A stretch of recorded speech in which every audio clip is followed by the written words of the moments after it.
voyage to visit my mother nature, by whose advice, together with the help of diligence, I at last obtained my desire. And, being warned by Mr. Honesty, a stranger in our days, to publish it to the world, I have done it. From the introduction to the 1835 edition of the Complete Herbal. Dr. Johnson said of coverted that he merited the gratitude of posterity. Continued Barrett in his Magus describes the theory on which they worked, as follows: for, because our spirit is the pure, subtile, lucid, airy and unctuous vapor of the blood, nothing, therefore, is better adapted for collyriums than the like vapors which are more suitable to our spirit in substance. For then, by reason of their likeness, they do more stir up, attract and transform the spirit.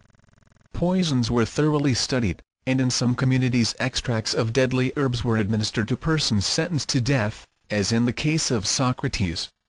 The infamous Borgias of Italy developed the art of poisoning to its highest degree. Unnumbered brilliant men and women were quietly and efficiently disposed of by the almost superhuman knowledge of chemistry which for many centuries was preserved in the Borgia family. Egyptian priests discovered herb extracts by means of which temporary clairvoyance could be induced, and they made use of these during the initiatory rituals of their mysteries. The drugs were sometimes mixed with the food given to candidates, and at other times were presented in the form of sacred potions, the nature of which was explained. Shortly after the drugs were administered to him, the neophyte was attacked by a spell of dizziness. He found himself floating through space, and while his physical body was absolutely insensible, being guarded by priests that no ill should befall it, the candidate passed through a number of weird experiences, which he was able to relate after regaining consciousness. In the light of present-day knowledge, it is difficult to appreciate an art so highly developed that by means of draughts, perfumes, and incenses any mental attitude desired could be induced almost instantaneously, yet such an art actually existed among the priestcraft of the early pagan world. Concerning this subject, H. P. Blavatsky, the foremost occultist of the 19th century, has written plants also have like mystical properties in a most wonderful degree, and the secrets of the herbs of dreams and enchantments are only lost to European science, and useless to say, too, are unknown to it, except in a few marked instances, such as opium and hashish.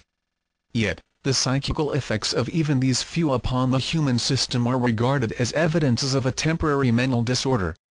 The women of Thessaly and Epirus, the female hierophants of the rites of Sabazius, did not carry their secrets away with the downfall of their sanctuaries.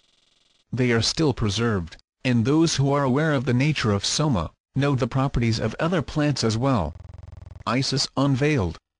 Herbal compounds were used to cause temporary clairvoyance in connection with the oracles, especially the one at Delphi.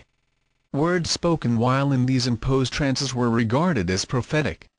Moda mediums, while under control as the result of partly self-imposed catalepsy, give messages somewhat similar to those of the ancient prophets, but in the majority of cases their results are far less accurate, for the soothsayers of today lack the knowledge of nature's hidden forces.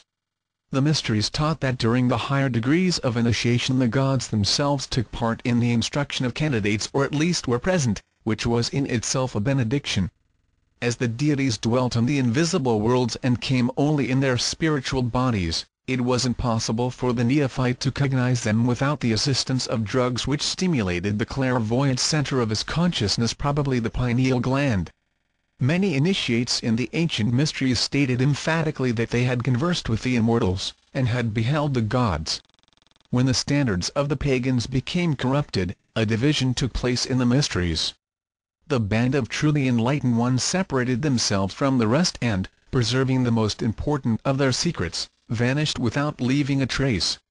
The rest slowly drifted, like rudderless ships, on the rocks of degeneracy and disintegration.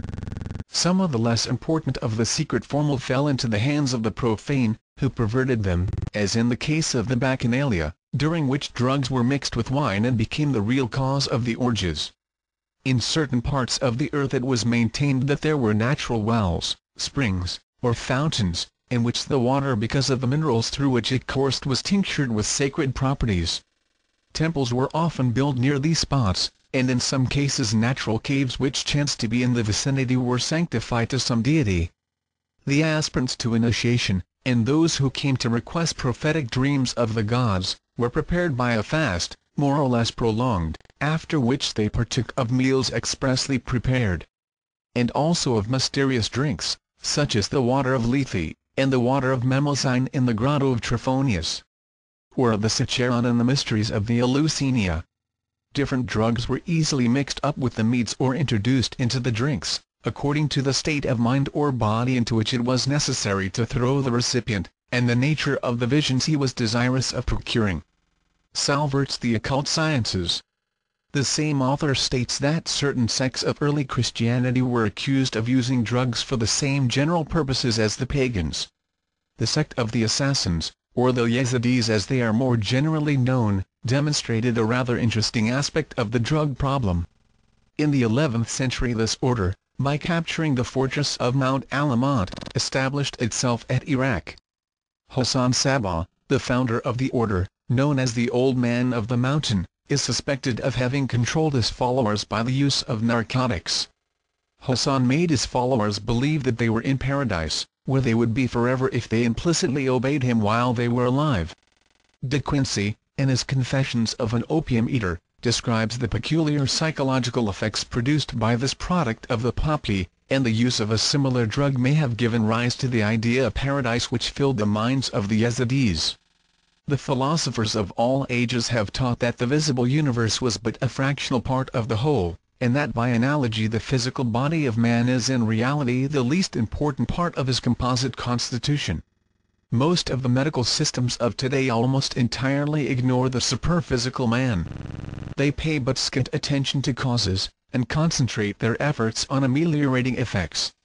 Paracelsus, noting the same proclivity on the part of physicians during his day, aptly remarked there is a great difference between the power that removes the invisible causes of disease, and which is magic, and that which causes merely external effects to disappear, and which is physic, sorcery, and quackery.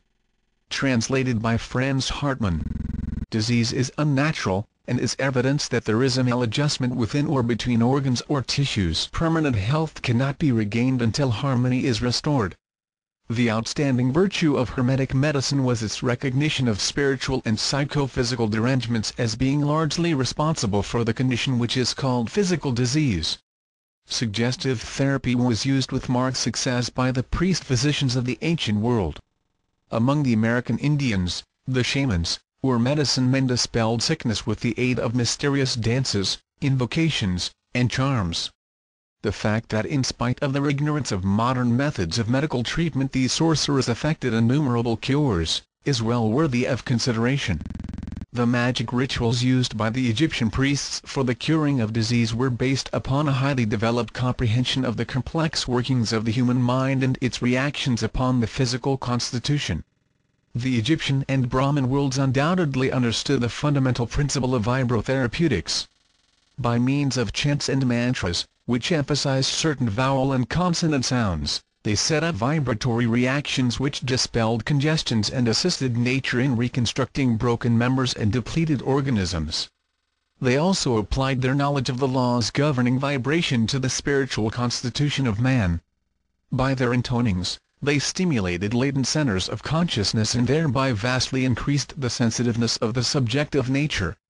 In the Book of Coming Forth by Day, many of the Egyptian secrets have been preserved to this generation. While this ancient scroll has been well translated, only a few understand the secret significance of its magical passages. Oriental races have a keen realization of the dynamics of sound. They know that every spoken word has tremendous power and that by certain arrangements of words they can create vortices of force in the invisible universe about them and thereby profoundly influence physical substance. The sacred word by which the world was established, the lost word which Masonry is still seeking, and the threefold divine name symbolized by awsome, the creative tone of the Hindus, all are indicative of the veneration accorded the principle of sound. The so-called new discoveries of modern science are often only rediscoveries of secrets well known to the priests and philosophers of ancient pagandom. Man's inhumanity to man has resulted in the loss of records and formulae which, had they been preserved, would have solved many of the greatest problems of the civilization. With sword and firebrand, races obliterate the records of their predecessors, and then inevitably meet with an untimely fate for need of the very wisdom they have destroyed. Insert chemical syllables from De Monty Snyder's Metamorphosis Planetarum.